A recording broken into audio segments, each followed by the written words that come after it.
범건 고발장 등을 받았는지는 기억나지 않고 자꾸 그걸 왜 기억 못하냐고 이야기를 하시는데 그럼 제가 기억이 안 나는데 기억난다고 거짓말을 해야 되겠습니까? 지금 돌아가는 상황을 보니까 정말 한심스러운 생각이 들어서 오늘 제가 여러분 앞에 섰습니다. 이런 괴문서를 가지고 국민들을 갖다 이렇게 혼동에 빠뜨리고 국민을 상대로 사기치는 것입니다. 제가 그렇게 무섭습니까? 저 하나 그런 공작으로 제거하면 정권 창출이 그냥 됩니까? 당당하게 하십시오.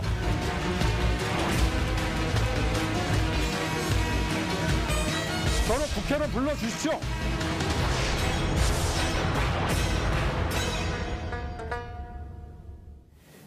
윤석열 전 검찰총장이 자신을 둘러싼 이른바 고발 사주 의혹에 대해서 기자회견을 열고 직접적으로 반박에 나섰습니다. 네, 네 분과 함께 의혹의 핵심 쟁점들 자세히 짚어보겠습니다. 이상일 전 새누리당 의원, 김효은 전 민주당 상근부 대변인, 정혁진 변호사 그리고 소종섭 전시사전을 편집국장 나오셨습니다. 네, 안녕하십니까. 반갑습니다. 네.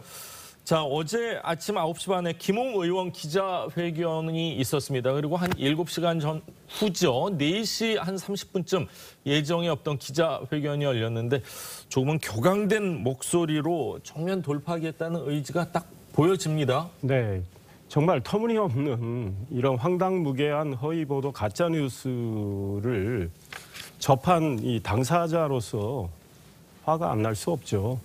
하나도 사실관계가 확인된 게 없습니다. 그런데 여당에서 이거를 가짜뉴스를 기정사실인 양 몰고 총공세를 펴고 있잖아요.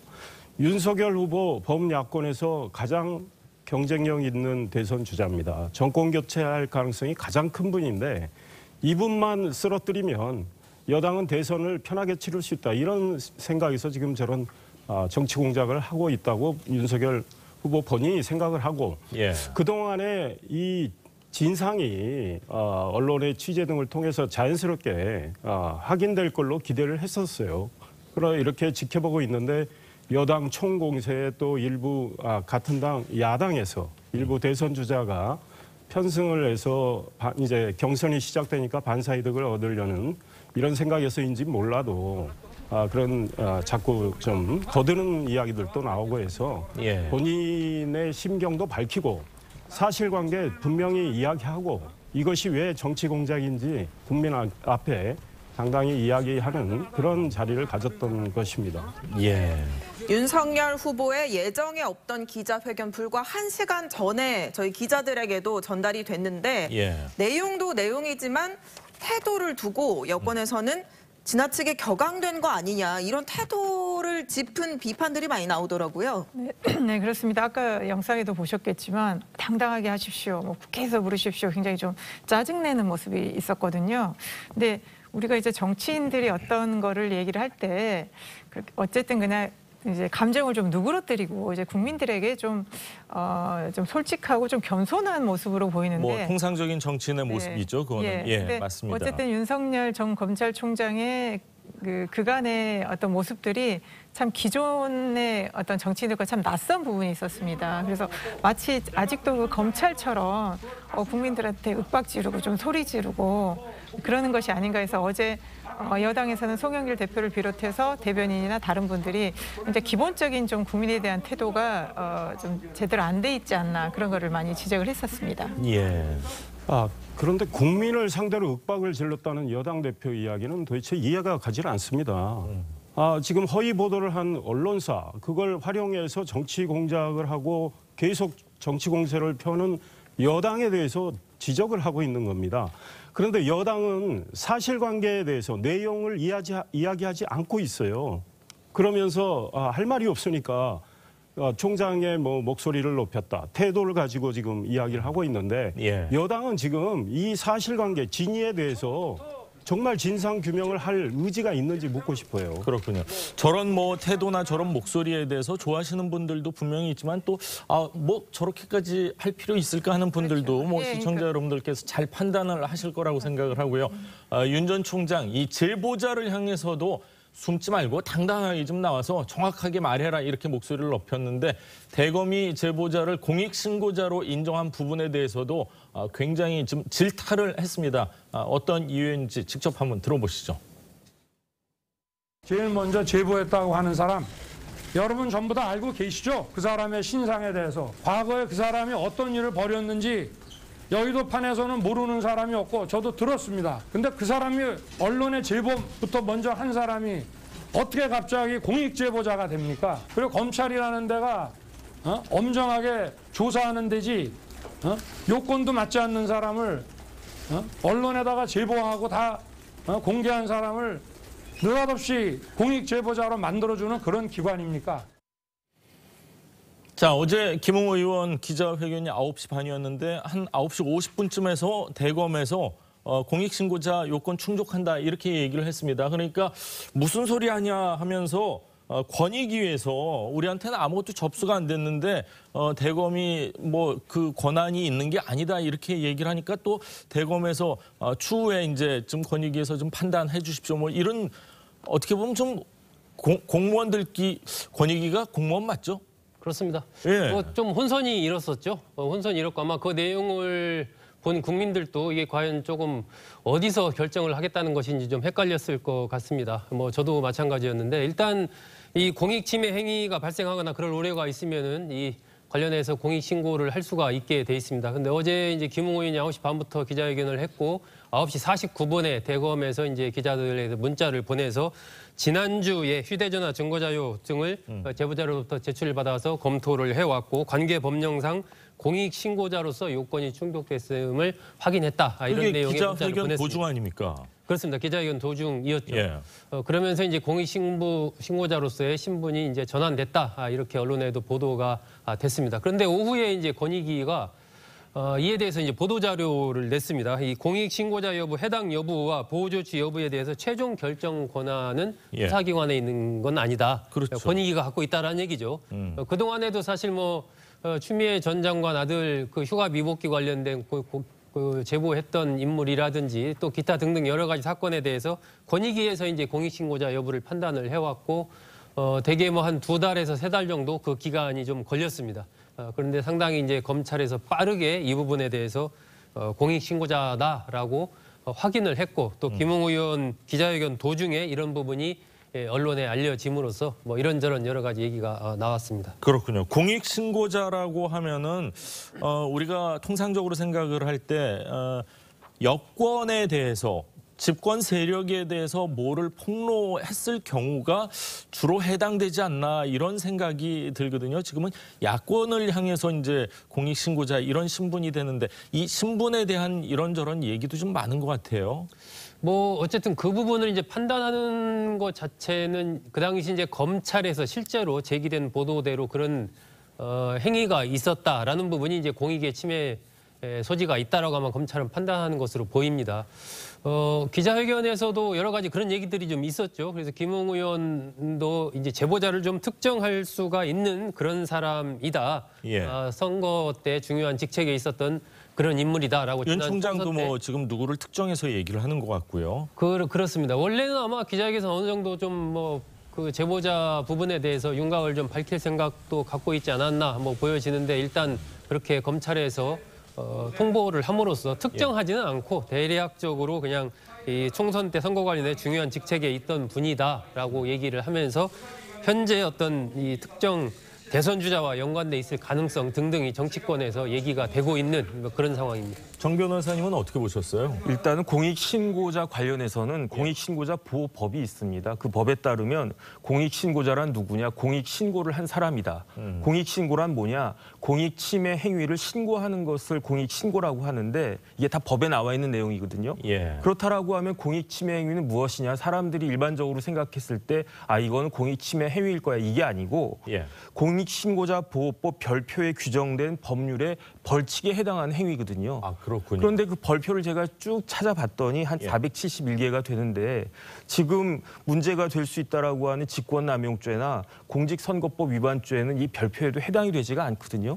그렇습니까? 그다음에 이제 공익신고자 보호법 주무관청은 국민권익위원회이기 때문에 권익위원회가 어떤 사람을 공익신고자인지 여부를 판정하는 거지 대검에 아무리 감찰부라고 하더라도 그럴 권한은 없고 그렇기 때문에 저 표현은 저 결정은 제가 봤을 때 효력이 있는 것인지 굉장히 의심이 아니 그렇군요. 됩니다. 근데 대검이라는 데는 누구보다도 법을 잘 아는 곳일 텐데 왜 요건이 충족된다 이런 문자를 기자들한테 다 보냈어요? 그래서 제가 그거를 더더욱 납득을 못 하겠고 이건 뭐랑 똑같냐면 경찰이 기소를 한 것과 뭐가 틀린가 저는 그런 생각까지 듭니다. 그렇군요. 예. 문제가 되고 있는 고발장에 대해서 윤석열 후보 어제 회견에서요. 신빙성 없는 괴문서다라고 일축했는데 어떤 이유에서 그렇게 말한 건지 들어보겠습니다. 보도에 난 그 고발장 내용 언론에서 인용한 걸 보면 4월 3일 날에 일어났던 일들이 막 4월 3일자 고발장에 들어가 있더라고요. 그거는요. 현실적으로 불가능한 일입니다. 그리고 한동훈 검사도 그 당시에는 실명이 나오기도 전이에요. 저 자체도 수사에서 배제가 됐어요. 도대체 이거를 야당에다가 줘서 뭘 어떻게 하겠다는 것입니까? 아니 뭐가 앞뒤가 맞는 거지? 뭐 유리한 게 있습니까 저한테? 네, 신빙성 없는 괴문서다라고 일축한 고발장 4월 3일 고발장을 말한 건데요. 변호사님, 지금 고발장이 2개인 것 같아요. 4월 3일, 8일 2개인데 약간 혼동돼서 말하는 경우도 있기도 하고 정리를 좀 해야 할 것 같아요. 제가 도식화해서 말씀을 드리면 4월 3일자 피고발인은 13명입니다. 유시민, 최광욱 등. 그런데 4월 8일자는 최광욱이고요. 고발인은 둘 다 아무도 적혀져 있지가 않아요. 그다음에 중요한 건 피해자인데 피해자가 4월 3일자에는 3명이 적시가 되어 있고 4월 8일에는 아무도 없습니다. 그다음에 더 중요하다고 할 수 있는 내용은 4월 3일자는 선거법 위반, 공직선거법 위반죄, 명예훼손죄고 4월 8일자는 그 공직선거법 위반죄인데 그다음에 이후에 진행되는 상황도 차이가 있습니다. 4월 3일자 고발장과 관련해서는 아무런 후속 조치가 없었고 4월 8일자에 대해서는 이후 8월 달에 당시 야당이 고발을 해가지고 지난 올 초에 최강욱 의원에 대해서 실형이 나왔는데 그 내용은 뭐냐면은 허위 인턴 확인서를 발급했는지 여부에 대해서 이 내용을 공표한 것이 공직선거법 위반죄가 아니냐. 그런데 법원에서는 1심에서는 이게 유죄다 해가지고 집행유예 실형이 선고가 됐었습니다. 그러니까 2장 고발장 중에서 4월 8일 고발장은 실제 당에서 고발로 연결이 됐고 3일 고발장은 고발이 안 됐는데 3일 고발장에 대해 조금 전 들으셨지만 윤석열 후보가 조악하다. 당일 발생 사건이 당일 고발장에 들어간 건 현실적으로 불가능하다.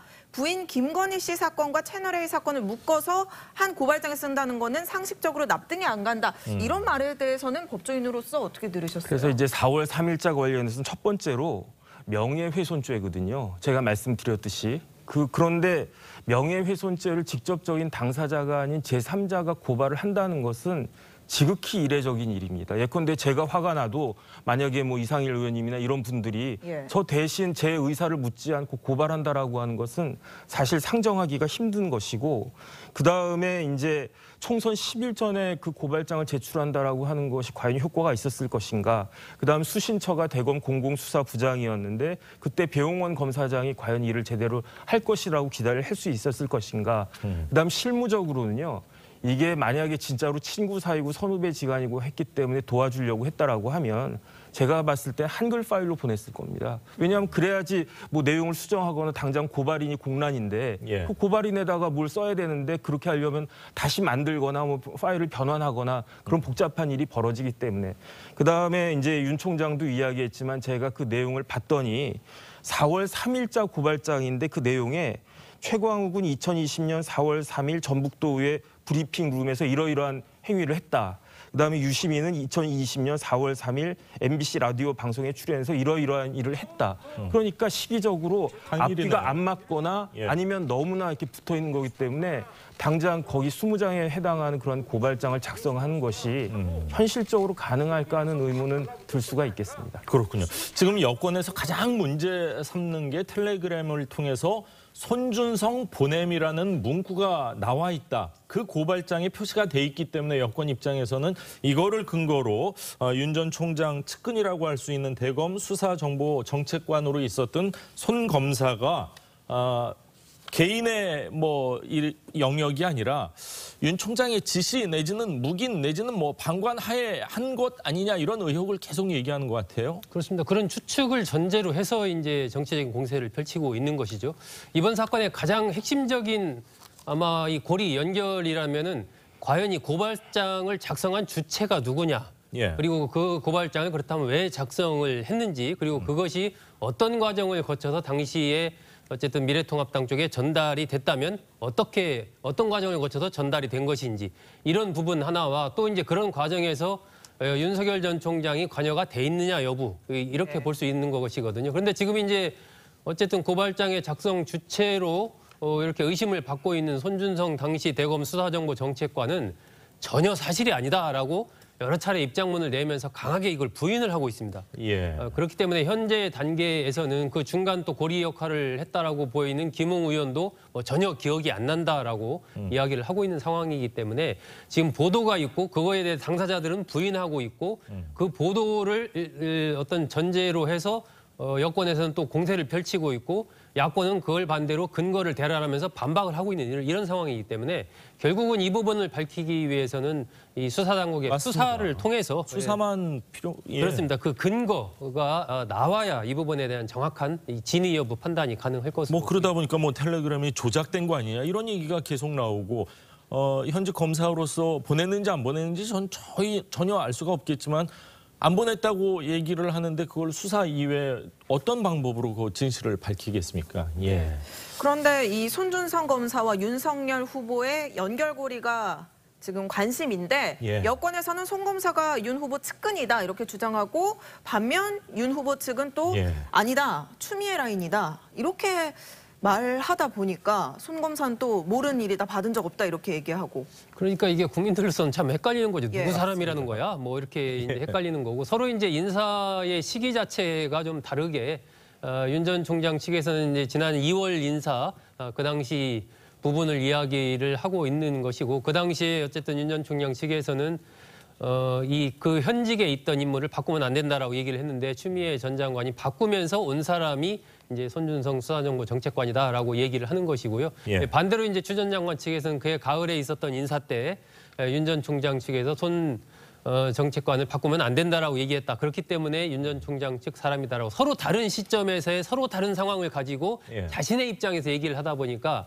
국민들이 보기에는 헷갈리는데 어쨌든 그 시기가 서로 다른 시기에서 인사와 관련해서 이야기를 서로 주장을 하고 있는 그런 상황입니다. 그렇군요. 사람은 보고 싶은 것만 보고 듣고 싶은 것만 듣는다 그러는데 지금 윤 총장하고 추 장관 얘기하는 것만 봤을 때는 본인들에게 그래도 조금 유리한 듯 그런 상황만 얘기를 하는 것 같습니다. 참 답답합니다. 국민의 한 사람으로서. 자, 윤 전 총장 어제 회견에서 직접 국회에 내가 출석하겠다. 의혹에 대해서 입장 밝히겠다 이렇게 했는데 직접 들어보시죠. 저를 국회로 불러주십시오. 당당하게 저도 제 입장을 얘기하겠습니다. 저를 무슨 현안질의 이런 데서 소환한다 이런 얘기도 있기 때문에 얼마든지 제가 응하겠습니다. 치사하게 숨어서 오지 말고 의혹을 제기하는 사람은 그것이 사실이 아니면 책임질 각오를 하고 그렇게 좀 해주시기를 바라겠습니다. 자, 좀 제발 국회로 좀 불러달라. 그것도 좀 빨리 불러달라 이런 것 같습니다. 근데 여당에서는 이제 목소리 톤이나 여러 가지 상황에서 좀 싸늘하게 얘기를 하고 있는 것 같아요. 지금 윤석열 전 총장 지금 영상 보셨지만 그만큼 결백하고 당당하다는 겁니다. 그런데 송영길 민주당 대표 현안 질의에 부를 생각 없고 검찰 수사에서 참고인으로 소환될 때 응하라는 식으로 이야기를 하잖아요. 지금 여당이 자신이 없어요. 제가 이미 말씀드렸지만 사실관계를 찬찬히 따져서 뭐가 옳고 그른지를 확인해야 되는데 여당은 그럴 생각이 없습니다. 할 말이 없으니까 목소리를 높였다 이런 식으로 이야기를 하고 있는 거 아니겠습니까?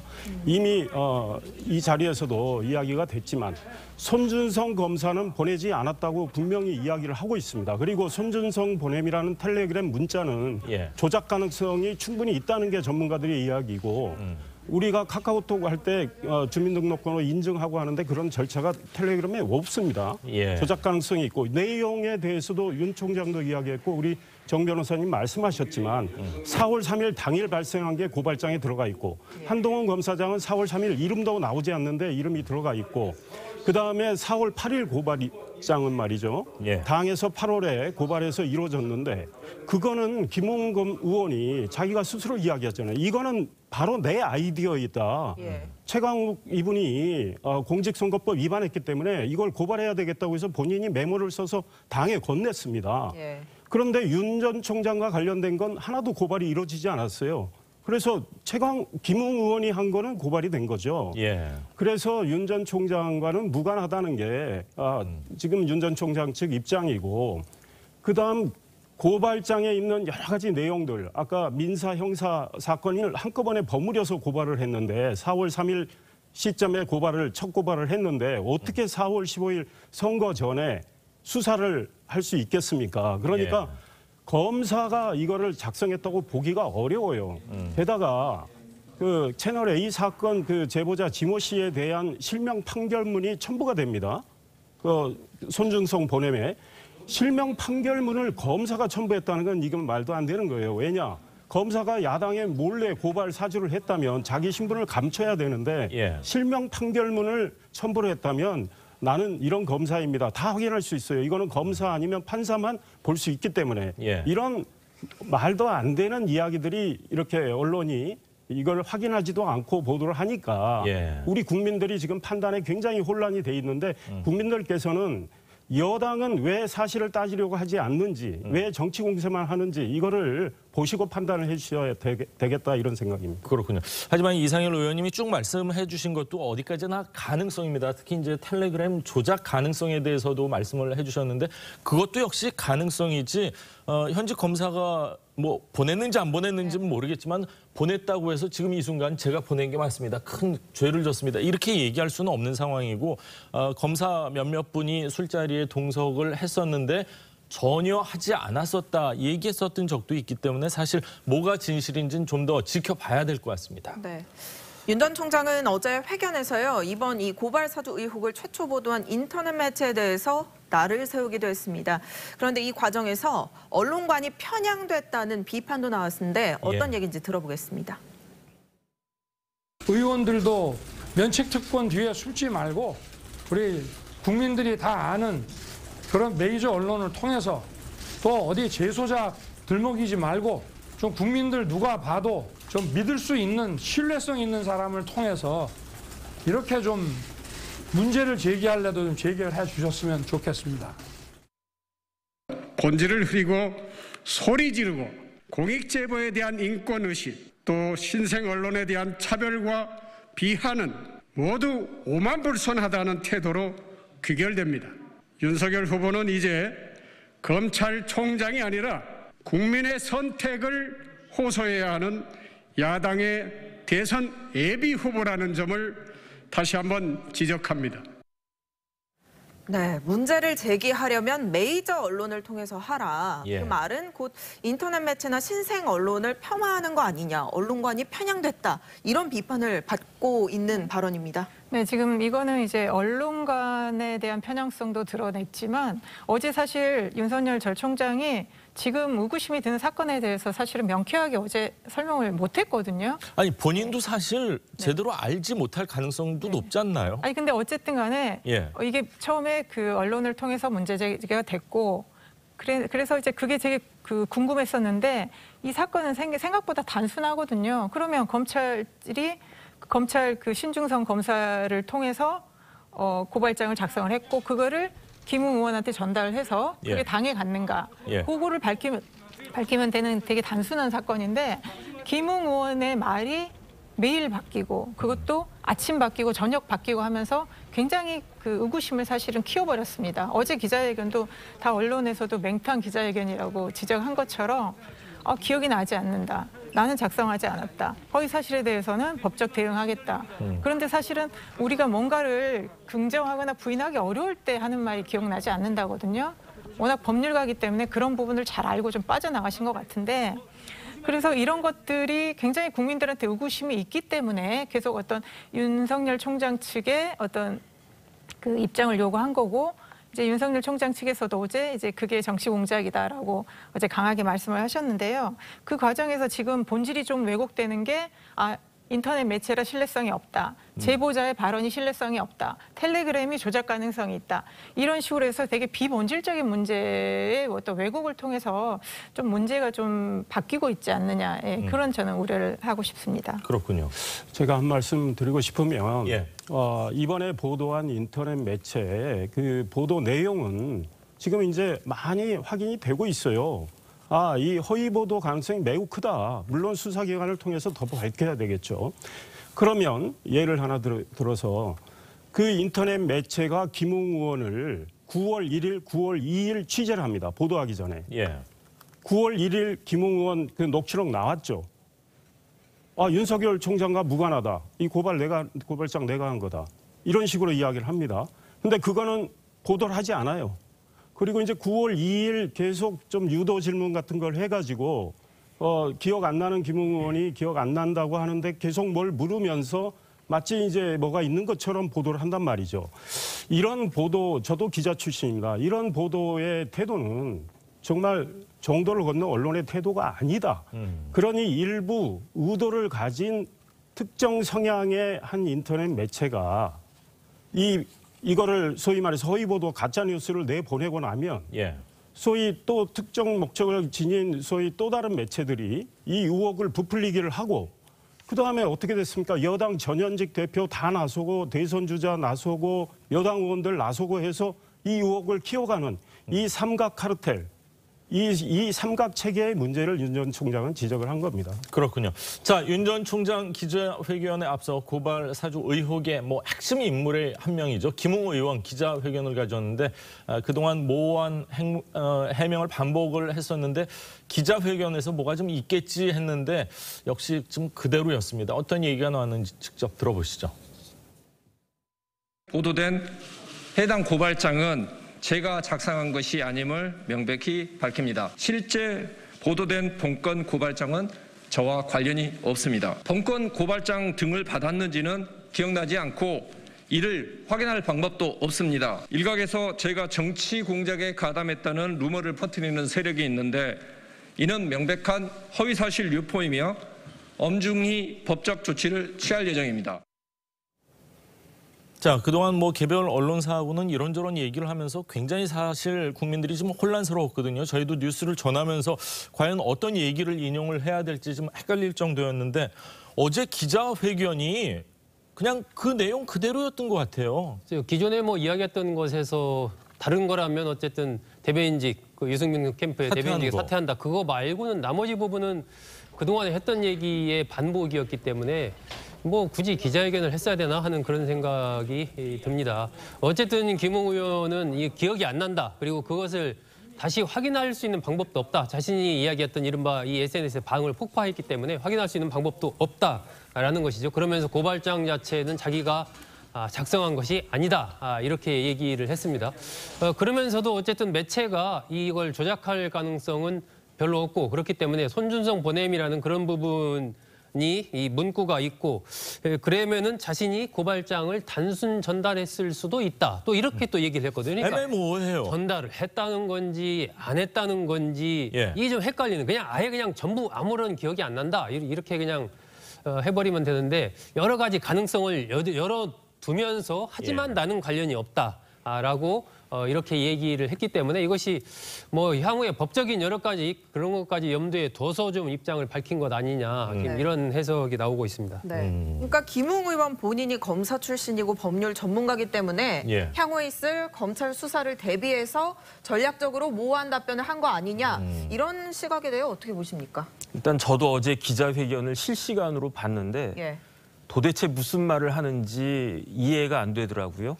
그다음에 제가 봤을 때 저도 이제 법적으로 곰곰이 따져봤는데 김웅 의원의 입장에서 특별히 형사처벌을 걱정할 만한 게 있어 보이지가 않아요. 아, 그렇습니까? 예, 제가 봤을 땐 그렇거든요. 그렇다면 남는 것은 단 한 가지, 정치적 입장. 왜냐하면 김웅 의원이 유승민 캠프의 대변인 하고 있다가 어제 이제 사퇴를 했다고 하지만 많은 사람들은 유승민 캠프 대변인으로 생각하지 않고 첫 번째 윤석열 전 총장과 같은 당이고 두 번째는 같은 검사 출신 아니겠습니까? 그다음에 요즘 계속 나오는 게 윤 총장하고 법무연수원에서 같이 찍었던 사진. 이렇게 보니까 다 윤 총장하고 관련이 있는 사람으로 생각을 많이 하는데 근데 그럼에도 불구하고 명확하게 이제 진실을 밝히지 않으면 많은 사람들이 진짜로 오해할 수가 있습니다. 그래서 제가 봤을 때 저런 태도는 정말로 이렇게 납득하기 어렵고 바람직하지 않은 것이 아닌가 생각됩니다. 네. 예. 네, 이번엔 민주당 경선 이야기로 넘어가 보겠습니다. 지난 충청 경선에서 이재명 지사에게 패배한 이낙연 전 대표가 전격적으로 의원직 사퇴를 선언했습니다. 예. 네거티브 공방 중단 선언에 이어 의원직 사퇴를 걸고 배수진을 친 겁니다. 영상 보고 이야기 나눠보겠습니다. 저의 간절한 호소를 드리고자 광주에 왔습니다.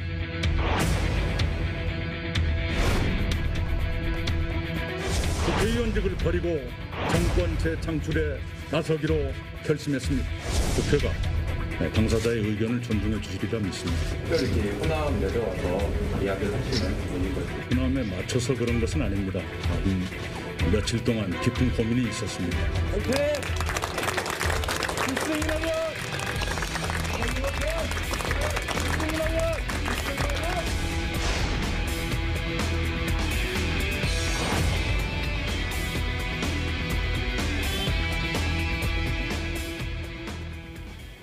자, 어제 광주광역시 의회에서 기자회견을 했습니다. 충청 경선 패배 뒤 수고의 시간을 가졌는데 이 전라도 쪽 이제 대회가 25, 26일 아닙니까?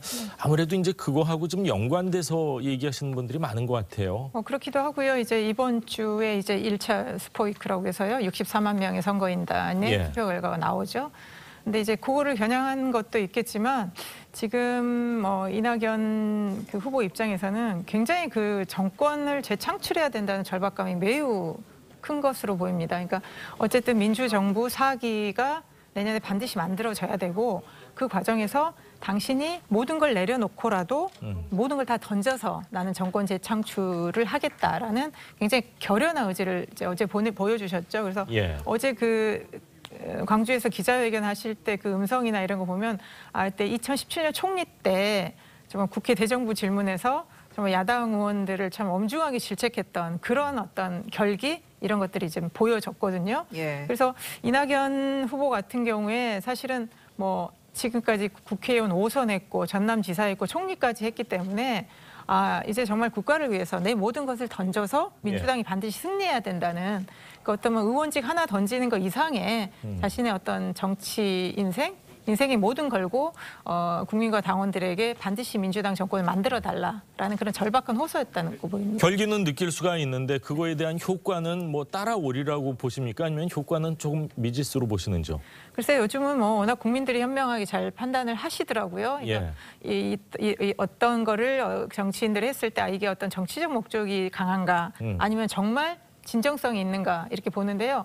이번 같은 경우는 이낙연 후보가 정말 이게 충청 결과 이후에 굉장히 오랫동안 숙고를 했고 이낙연 그 후보 스타일이 뭔가를 쉽게 말씀을 하시거나 쉽게 이렇게 감정을 드러내거나 이러시는 분이 아니기 때문에 이번에 의원직 사퇴는 훨씬 다른 분들이 얘기하시는 것보다 무겁게 저는 진정성 있게 받아들여질 거라고 봅니다. 그러니까 장소가 광주 호남이기 때문에 본인은 일부러 호남 일정에 맞춰서 발표를 한 거는 아니라고 말을 했습니다만 그럼에도 불구하고 경선 최대 승부처가 호남이다 보니까 지지층 결집 효과를 노린 거 아니냐 이런 평가가 많은 것 같아요. 사실은 그런 측면이 있다고 생각을 합니다. 그러니까 이번 주가 정말 중요한데요.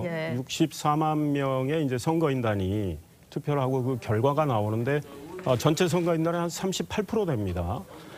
이낙연 전 대표로서는 이번에도 만약에 이재명 후보에게 이 과반을 허용한다면 굉장히 어려워집니다. 그런데 이번에 64만 명 선거인단은 1차 모집을 했던 거거든요. 그러니까 그만큼 당에 대한 충성도가 강합니다. 그래서 호남에 있는 분들이 선거인단에 많이 들어갔을 가능성을 염두에 두고 이낙연 대표로서 배수의 진을 친 겁니다. 의원직 사퇴라는 초강수를 던졌는데 아마 진정성은 어느 정도 먹힐 가능성이 있다. 예. 그러나 이낙연 후보 입장에서는 이재명 후보의 과반을 저지를 하고 격차를 10%포인트 이내로 줄여야 이 다음에 더 추격할 수 있는 동력이 생길 텐데 그건 지켜봐야 될 거고 예. 제 개인 생각은 의원직 사퇴를 이양하려 했다면 경선 들어가기 전에 했어야 됐다. 조금 늦은 감이 있다. 이런 생각이 듭니다. 그렇군요. 변호사님, 의원직 사퇴라는 게 저희가 윤희숙 의원 일 때문에 뭐 잘 배웠지만 내가 사퇴한다고 그냥 사퇴되는 건 아니잖아요. 윤희숙 의원도 그렇고 지금 이낙연 후보도 그렇고 종로구 서초 지역이거든요. 네네. 민주당 입장에선 의원직 사퇴 처리 안 하기도 좀 어려워지고 처리하기도 애매해진 것 같습니다. 그래서 저도 조금 재밌다라고 생각이 되는 게 첫 번째로는 지지자들 상대로 해가지고는 이낙연 후보가 내가 이만큼 배수진을 쳤다 이런 이야기를 하는 것 같고 두 번째 이제 제일 강력한 라이벌인 이재명 지사를 상대로 해가지고는 나도 던졌으니까 당신도 경기도 지사직을 어쨌든 고려해야 되는 거 아니냐 이런 메시지일 것도 같은데 그런데 그것보다 더 흥미로운 것은 지금 앵커께서 말씀하신 것처럼 이게 국회의원직이라고 하는 것은 선출직이기 때문에 자기가 마음대로 던질 수 있는 것이 아니거든요. 맞습니다. 국회법에 따라서 이제 사퇴서를 일단 국회의장한테 사직원을 제출해야 되고요. 그리고 난 다음에 본회의에서 의결을 하든지 회기 중이 아니면 국회의장이 이걸 갖다 처리를 하든지 해야 되는 것인데 그런데 지금 윤희숙 의원 같은 경우에 있어서는 여당에서 전혀 아무런 반응을 하고 있지 않은 상황에서 이낙연 후보가 저런 행위를 했으니까 그걸 상식적으로는 이낙연 후보나 윤희숙 의원이나 같이 본회의에서 같이 의결이 돼야 될 것이라고 저 같은 사람은 생각을 하는데 어떻게 이게 처리가 될지는 한번 지켜봐야 되지 않을까 싶습니다. 누구는 뭐 처리하고 누구는 처리 안 할 수도 없는 상황이고 대선 날 보궐선거를 치른다고 하는데 만약 어떤 지역에서 뭐 누구의 승패로 인해서 또 당에 누가 될 수도 있고 여러 가지 가능성이 지금 전개되고 있는 것 같습니다. 자, 이낙연 전 대표 의원직 사퇴 발표하면서요. 이재명 경기지사를 겨냥한 듯한 발언을 했습니다. 네거티브 안 하겠다고 했는데 굉장히 점잖게 얘기했는데 한번 들어보시죠. 민주당의 대통령 후보가 도덕적이지 않아도 좋다는 발상이 어떻게 가능합니까? 민주당과 보수야당이 도덕성에서 공격과 방어가 역전되는 기막힌 현실도 괜찮습니까? 세금을 새로 만들거나 늘려 거둔 돈을 부자건 가난한 하건 똑같이 나누어 주자는 발상은 보편적 복지국가로 가는 길을 방해합니다. 양극화를 해소하는 데 제 정치 인생을 걸겠습니다. 자, 부자건 좀 가난하건 똑같이 다 나눠주는 건 문제가 있다 하면서 도덕성을 지금 짧은 시간이지만 몇 번을 얘기한 것 같아요. 저거는 이재명 지사 겨냥한 거 맞죠? 이재명 지사를 겨냥을 한 것이죠. 결국은 이낙연 전 대표가 하고 싶은 얘기는 예를 들어서 본선에서 이재명 지사로의 당선 가능성 부분에 대해서 확신할 수가 없는 것 아니냐. 그러면서 이제 도덕성과 기본소득 관련된 두 가지 부분을 아주 강하게 비판을 한 것이죠. 결국은 그 부분은 이재명 지사를 정면으로 겨냥한 것이다. 뭐 이렇게 봐야 될 것 같고 이낙연 전 대표로서는 내가 도덕적으로 흠이 없는 그런 후보이기 때문에 나중에서 본선에서의 최종적인 승리를 생각을 한다면 우리 당원들께서 좀 더 신중하게 좀 판단을 해달라. 이낙연을 좀 도와달라. 뭐 이런 얘기를 어제 좀 강조한 것이 아닌가 그렇게 해석이 됩니다. 그러니까 의원직 사퇴 배수진을 친 건데 이게 민주당의 향후 경선 판세에는 어떻게 영향을 미칠 것 같으셔요? 네, 이미 말씀드린 대로 조금 늦지 않았을까 이런 생각이 되는데 아마 호남에 계신 선거인단이 그 비중이 굉장히 높다면 격차는 좁힐 수는 있겠다. 지금 이낙연 후보 입장에서는 이재명 후보가 지난주에 충청에서 전부 과반을 넘겼거든요. 그러니까 이번에는 과반을 저지를 해야 됩니다. 그리고 이낙연 후보는 10%포인트 이내로 좁혀서 만약에 그런 결과를 낸다면 추격 가능성은 있는데 글쎄 이제 뚜껑을 열어봐야 될 거고요. 호남 지역 같은 경우는 이제 추석 지나고 바로 그 다음 주거든요. 네, 그 다음 주에 25, 26일 호남에서 또 경선 결과 나오는데 호남에 이제 많은 분들이 이제 추석에 모이게 되면은 이런저런 얘기를 하면서 이제 뭐 또 많은 얘기가 나오지 않을까요? 그러니까 추석 밥상을 앞두고 의원직 사퇴라는 배수의 진을 치는 수를 던졌는데 이번 주에 나올 64만 명 선거인단 결과가 중요하다는 거죠. 64만 명 선거인단 중에 호남 출신 비중이 상당히 있는 거로 알려지기 때문에 그걸 염두에 둔 소위 말해서 승부수를 던진 건데요. 결과는 열어봐야 되는데 제 생각은 조금 늦었다 이런 생각이 들고 무엇보다 지금 민주당 내에서 본선 경쟁력이 이재명 후보가 상대적으로 더 있지 않느냐 이런 거거든요. 그래서 이낙연 후보는 본선 경쟁력이 내가 더 있다 이거를 인식을 시켜줘야 됩니다. 그래서 오늘 꺼낸 이재명 후보를 상대로 한 그 도덕성 문제도 그런 맥락에서 나온 걸로 보입니다. 그렇군요. 예. 이재명 지사 관련해서요. 지난 3일 내놓은 일산대교 통행요금 무료화 추진 관련해서 논란이 또 일고 있습니다. 무료화가 되면 일산대교 운영권을 갖고 있는 국민연금공단 피해가 커지고 그러면 결국 막대한 세금이 쓸 거다 이런 비판이 나오고 있는 건데 여기에 대해서 이 지사는 또 일산대교 무료화에는 경기도민 90%가 공감을 하고 있다. 국민연금공단 사업은 수익성과 공공성이 함께 고려돼야 한다 이런 입장을 내놨거든요. 어떻게 보십니까? 지난주에 이재명 지사가 거기 일산대교를 주로 이용하는 김포, 고양 파주시장 세 분과 함께 일산대교 무료화를 발표를 했습니다. 근데 요거에 대해서 상당히 좀 찬반 논란이 있었죠. 어차피 무료를 하니까 좋아하는 사람도 있을 거고 그러면 이 과정에서 최소 손실을 보장한 그거에 대해서 손실 비용을 보존을 해줘야 되는 문제가 있거든요. 그 문제에 대해서 지금 대립을 하고 있는데 이재명 지사 같은 경우는 항상 좀 일관되게 도민의 입장, 도민의 편익을 많이 얘기를 했습니다. 그래서 이번에 같은 경우도 이거는 국민의 교통권과 이동권을 보장하는 것이다. 이게 도민의 당연한 권리라고 했고 그 과정에서 국민연금과의 협상을 통해서 손실을 줄여서 보상을 하겠다 이런 입장인데요. 어쨌든 간에 항상 우리가 민자 도로에 건설했을 때 문제거든요. 과연 그러면 수익자와 그다음에 세금 부담자가 불일치할 때 이걸 어떻게 할 것인가 문제인데 특히 일산대교 같은 경우는 다른 민자 도로나 터널 이런 거와 달리 한강 다리 중에서 유일하게 통행료를 받고 그 거리당 그 요금이 굉장히 비쌉니다. 짧은 거리인데 1,200원을 받기 때문에 그래서 이 문제에 대해서는 필요성이 있고 공감이 있지만 약간 그 경선 앞둔 시점이라는 부분에 대해서 조금 더 논란이 있었던 것 같습니다. 그렇군요. 무료로 해주면 사실 경부고속도로 같은 것도 무료로 해주면 국민들은 훨씬 더 좋아하지 않을까 하는 생각도 들고 이게 체결할 당시에는 2002년도라고 하는데 일산 파주 이쪽이 김포가 이렇게 발전할 거라고는 아마 몇몇 분들 이외에는 예상을 못했을 수도 있거든요. 향후 2038년까지 최소 운영 수입이 보장됐고 국민연금이 그 수입을 갖게 되면은 이제 우리 노후에 보장되는 국민연금이 좀 더 안정화되는 거 아니냐. 결국엔 국민 모두가 조금씩 다 손해보는 거 아니냐. 이런 비판 어떻게 들으시는지요? 그러니까 이게 법적 근거가 민자투자법이거든요. 민자투자법 47조에 공익을 위한 처분이라고 그래가지고 기존 계약을 파기할 수 있게끔 되어 있는데 그런데 이것이 그만큼 공익적인 필요가 있는 것이냐. 저 같은 경우에 일산대교 1년에 단 한 번도 이용하지 않거든요.